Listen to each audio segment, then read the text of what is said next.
Hello guys, কেমন আছো সবাই? আশা করি সবাই খুব ভালো আছো। তো আজকের এই ভিডিওতে আমরা কলকাতা পুলিশ আর এমটিএস এর যে সম্ভাব্য এক্সপেক্টেড কোশ্চেনগুলো হয় সেগুলো করব। ঠিক আছে, তো চলো বেশি কথা না বলে ভিডিওটা শুরু করি। দেখো, প্রথম প্রশ্ন আছে যে পলাশী যুদ্ধ কবে হয়? এটা সঠিক উত্তর অপশান এ 1757 সালে। 2 নম্বর প্রশ্ন আছে বক্সারের যুদ্ধ কার মধ্যে হয়? সঠিক উত্তর অপশান বি ইংরেজ বনাম মীর কাসিমের মধ্যে হয়। এটা কত সালে হয়? 1764 সালে হয়। ঠিক আছে, বক্সারের যুদ্ধ। তারপরে দেখো 3 নম্বর প্রশ্ন আছে ব্রিটিশদের প্রথম রাজধানী ছিল কোথায়? সঠিক উত্তর option C Kalikata. Option C Kalikata. তারপরে দেখো 4 নম্বর প্রশ্ন দিল্লি চলো স্লোগান দেন কে? সঠিক উত্তর অপশান বি সুভাষচন্দ্র বসু। দেখো, কনস্টেবল পরীক্ষা কিন্তু একদম ইজি লেভেলের থেকে ইজি টু মডারেট লেভেলের প্রশ্ন আসে। ঠিক আছে, তো সেই ধারাবাহিক হিসেবেই আমি কিন্তু ইজি টু মডারেটের কোশ্চেনগুলো করাচ্ছি, কিন্তু পরের সেটে আমি কিছু কিছু মডারেট টু হার্ড লেভেলেরও করাবো। ঠিক আছে, তো দেখতে থাকো। পরের প্রশ্ন 5 নম্বর প্রশ্ন আছে যে সিপাহী বিদ্রোহ কত সালে হয়?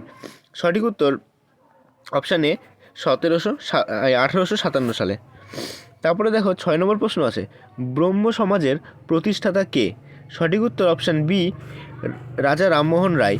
ঠিক আছে, তারপরে দেখো 7 নম্বর প্রশ্ন ভারতে রেল চলাচল শুরু কবে হয়?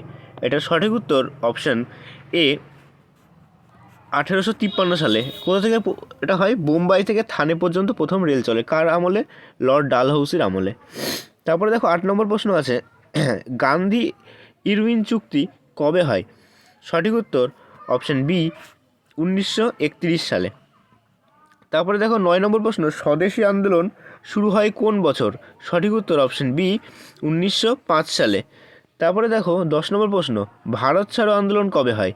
সঠিক উত্তর অপশান সি 1942 সালে। তোমরা আমাকে কমেন্ট করে জানাবে যে এই যতগুলো প্রশ্ন আছে তার মধ্যে তোমরা কতগুলো ঠিক করতে পেরেছো। 11 নম্বর প্রশ্ন দেখো আছে আজাদ হিন্দ ফৌজ প্রতিষ্ঠা করেন কে? সঠিক উত্তর অপশান বি রাসবিহারী বসু।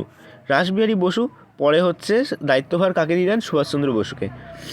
12 নম্বর প্রশ্ন বিহারের চম্পারণ সত্যাগ্রহ কিসের বিরুদ্ধে হয়েছিল? সঠিক উত্তর অপশান এ নীল চাষের বিরুদ্ধে।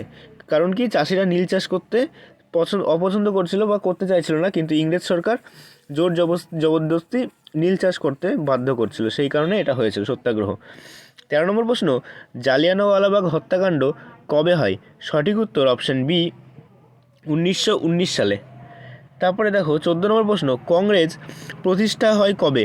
সঠিক উত্তর অপশান এ 1885 সালে। ঠিক আছে, আর প্রথম সভাপতি গেছিল অ্যালান অ্যাক্টোভিয়ান হিউম। তারপরে দেখো 15 নম্বর প্রশ্ন আছে আনুষ্ঠানিকভাবে দিল্লি রাজধানী হয় কবে? সঠিক উত্তর অপশান বি 1911 সালে। এই প্রশ্নটা যদি ঘুরিয়ে দেয় যে কলকাতা থেকে ভারতের রাজধানী দিল্লিতে কবে স্থানান্তরিত হয়, সেটার উত্তরও সেম হবে 1911 সালে। তারপরে দেখো 16 নম্বর প্রশ্ন আছে এতগুলো ছিল কি ইতিহাসের প্রশ্ন, এবার দেখো ভূগোলের দিকে যাচ্ছি, মানে প্রত্যেকটা সাবজেক্টই টাচ করা হবে। ঠিক আছে, 16 নম্বর প্রশ্ন দেখো আছে ভারতের দীর্ঘতম নদী কোনটি? সঠিক উত্তর অপশান বি গঙ্গা। আরেকটা প্রশ্ন বলে দিই, ঠিক আছে পরে থাকবে এই প্রশ্নটা। 17 নম্বর প্রশ্ন দেখো আছে থর মরুভূমি কোথায় অবস্থিত বা কোন রাজ্যে অবস্থিত? সঠিক উত্তর অপশান বি রাজস্থানে। 18 নম্বর প্রশ্ন ভারতের বৃহত্তম রাজ্য, সবথেকে বড় রাজ্য আয়তনের দিক থেকে কোনটি? সঠিক উত্তর অপশান সি রাজস্থান। যদি বলে আয়তনের দিক থেকে সবচেয়ে ছোট রাজ্য কোনটি, সেটা হবে গোয়া। আর যদি বলে জনসংখ্যার দিক থেকে সবথেকে জনবহুল রাজ্য কোনটি, হবে উত্তরপ্রদেশ। আর সবথেকে কম জনবহুল রাজ্য হচ্ছে সিকিম। এটা ভুল বললাম, এটা জনসংখ্যার দিক থেকে অরুণাচল প্রদেশ হবে। ঠিক আছে, 19 নম্বর প্রশ্ন দেখো পশ্চিমবঙ্গের রাজধানী কোনটি? এটা সকলেই জানো, সঠিক উত্তর অপশান সি কলকাতা। 20 নম্বর প্রশ্ন দেখো আছে বিশ্বের উচ্চতম শৃঙ্গ কোনটি? সঠিক উত্তর অপশান সি মাউন্ট এভারেস্ট বা এভারেস্ট। আর যদি বলে ভারতের সর্বোচ্চ শৃঙ্গ কোনটি, এটা হবে কেটু। ঠিক আছে, আর যদি বলে ভারতের মধ্যে অবস্থিত, তাহলে সেটা হবে কাঞ্চনজঙ্ঘা। কারণ কি কেটু পিওকের মধ্যে রয়েছে। ঠিক আছে, তারপরে দেখো 21 নম্বর প্রশ্ন আছে যে সাগরের লবণাক্ত বেশি থাকে কোন জায়গায়? সঠিক উত্তর অপশান ডি, বদ্ধ সাগরে। তারপরে দেখো, বদ্ধ সাগর মানে সব জায়গা দিয়ে বন্ধ, মানে কোনো দিকে যাওয়ার রাস্তা নেই, চারিদিক দিয়ে ঘেরা, সেই জায়গায় কি হয় এটা বলছে, লবণাক্তটা বেশি থাকে। তারপরে দেখো 22 নম্বর প্রশ্ন, ভারতের প্রধান কৃষিপণ্য কোনটি? সঠিক উত্তর অপশান বি, গম ও ধান। 23 নম্বর প্রশ্ন, সুন্দরবন কোন রাজ্যে অবস্থিত? এটা সকলেই জানো, সঠিক উত্তর option B, Paschimbanga.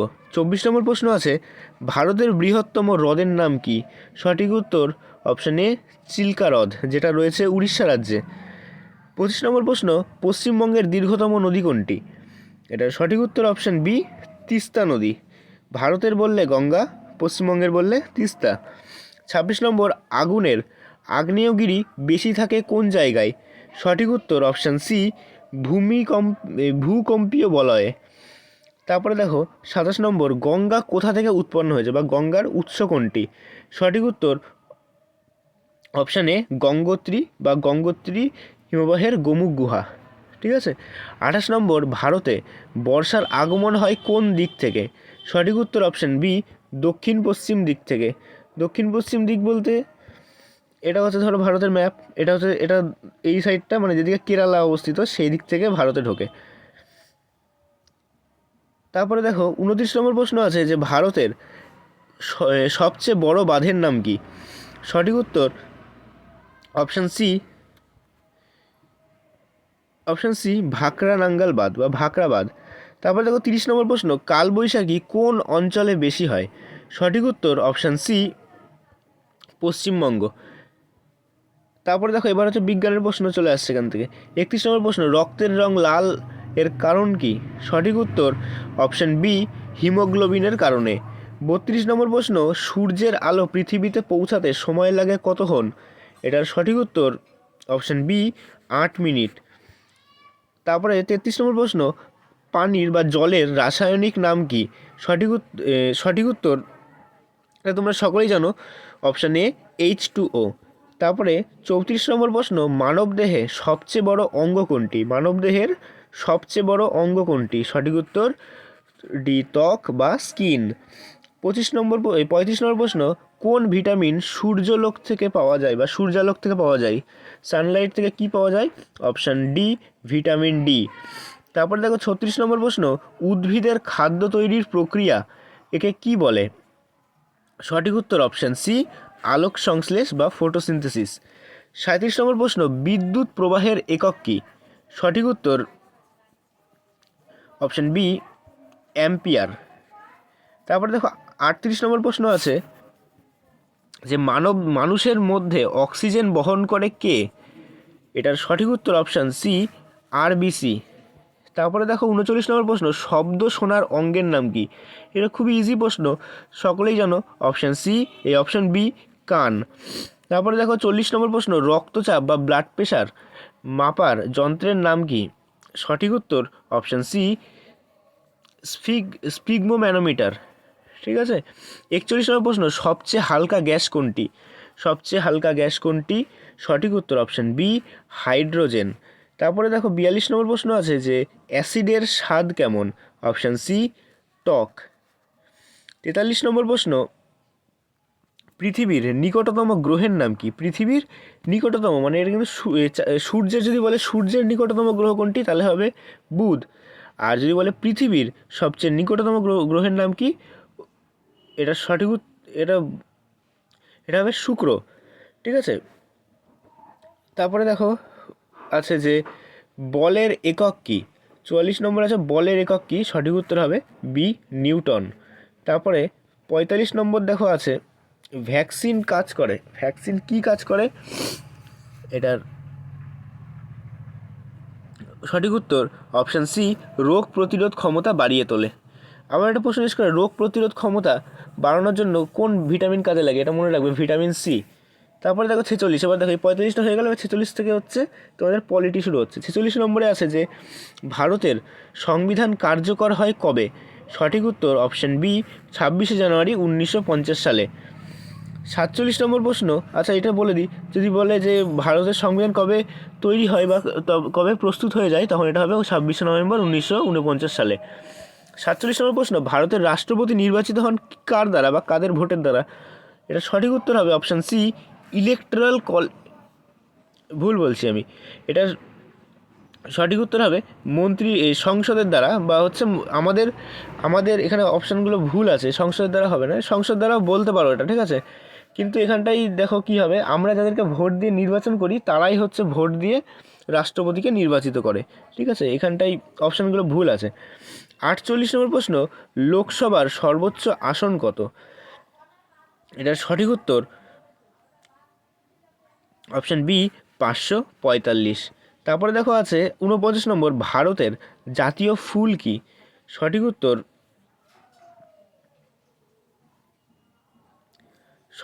Option B, পদ্ম। তারপরে দেখো 50 নম্বর, ভারতের জাতীয় পশু কি? ভারতের জাতীয় পশু কি? 50 নম্বর প্রশ্ন, সঠিক উত্তর অপশান সি, বাঘ। তারপরে দেখো 51 নম্বর প্রশ্ন, জাতীয় পাখি কি? জাতীয় পাখি আমাদের অপশান এ, ময়ূর। 52 নম্বর প্রশ্ন আছে, ভারতের জাতীয় সঙ্গীত কে রচনা করেন বা রচয়িতা কি? অপশান বি, রবীন্দ্রনাথ ঠাকুর। আমাদের জাতীয় সঙ্গীত কি? জনগণ মন। 53 নম্বর প্রশ্ন, সংসদের দুই কক্ষ কী কী? সঠিক উত্তর অপশান সি, লোকসভা ও রাজ্যসভা। তারপরে দেখো 54 নম্বর প্রশ্ন আছে যে সুপ্রিম কোর্টের প্রধান বিচারপতি নিয়োগ করেন কে? সঠিক উত্তর অপশান বি, রাষ্ট্রপতি। তারপরে দেখো 55 নম্বর, ভারত একটি ড্যাশ দেশ বা কেমন দেশ? ভারত একটি, সঠিক উত্তর এখানটা ফেডারেল দেশ বলতে পারো, এখানে ফেডারেল দেশ হবে, ঠিক আছে, কাজেই বলে ফেডারেল দেশ। 56 নম্বর প্রশ্ন, পশ্চিমবঙ্গের রাজ্যপালকে কে নিয়োগ করেন বা কাকে মানে কীভাবে নিযুক্ত হয়? সঠিক উত্তর অপশান বি, রাষ্ট্রপতি নিয়োগ করেন।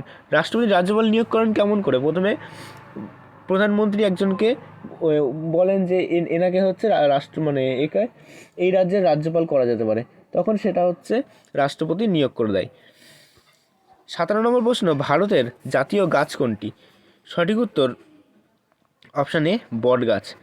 58 নম্বর প্রশ্ন, ভারতীয় মুদ্রা কি? সঠিক উত্তর অপশান সি, রুপি। তারপরে 59 নম্বর প্রশ্ন, আরবিআই কোথায় অবস্থিত? আরবিআই কোথায় অবস্থিত? সঠিক উত্তর অপশান বি, মুম্বাইতে। 60 নম্বর প্রশ্ন আছে, প্রথম ভারতীয় নোবেল বিজয়ী কে ছিলেন? সঠিক উত্তর অপশান বি, রবীন্দ্রনাথ ঠাকুর।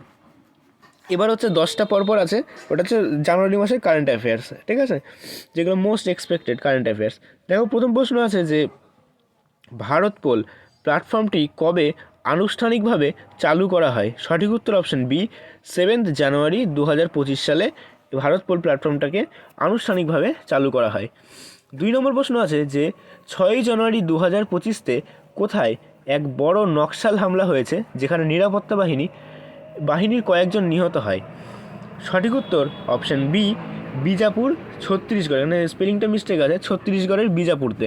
তারপরে দেখো 3 নম্বর প্রশ্ন যে 22 জানুয়ারি 2025-তে ভারতের কোন জেলায় একটি ট্রেন দুর্ঘটনায় অন্তত 13 জন মারা গিয়েছিলেন?